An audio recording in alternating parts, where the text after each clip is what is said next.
अमरावती शहरालगत हनुमानगडी परिसर पर्यटनाच्या दृष्टीने विकसित करण्यात येत आहे। या प्रस्तावित हनुमानगडी परिसर पर्यटन विकासासाठी 121 कोटींच्या प्रस्तावाला मुख्यमंत्री देवेंद्र फडणवीस यांच्या अध्यक्षतेखाली आयोजित शिखर समितीच्या बैठकीत मान्यता देण्यात आली। अमरावती शहरालगत असलेल्या हनुमानगडी परिसरात पर्यटकांच्या सुविधांची कामे आधी पूर्ण करावी।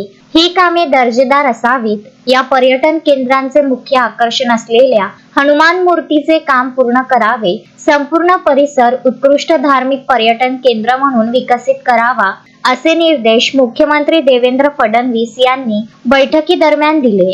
बैठकीस ग्रामविकास मंत्री जयकुमार गोरे, वित्त व नियोजन राज्यमंत्री आशिष जयस्वाल, आमदार रवी राणा, आमदार प्रताप अडसड, आमदार प्रवीण दटके, मुख्य सचिव राजेश अग्रवाल, पोलीस महासंचालक सदानंद दाते, पर्यटन विभागाचे प्रधान सचिव संजय खंदारे आदी उपस्थित होते। तसेच नागपूर शहरातील महाल परिसरात असलेल्या पुरातन कल्याणेश्वर मंदिर परिसराचा विकास करण्यात येणार आहे। नागपूरच्या मध्यवर्ती ठिकाणी असलेल्या या मंदिराचा विकास करताना पार्किंग महत्त्वाचे ठरणार असून या परिसरात पार्किंगची व्यवस्था उभारण्यात यावी। मोठ्या संख्येने वाहनांची पार्किंग होईल अशा पद्धतीने करण्यात यावी, असे निर्देशही मुख्यमंत्री फडणवीस यांनी दिले।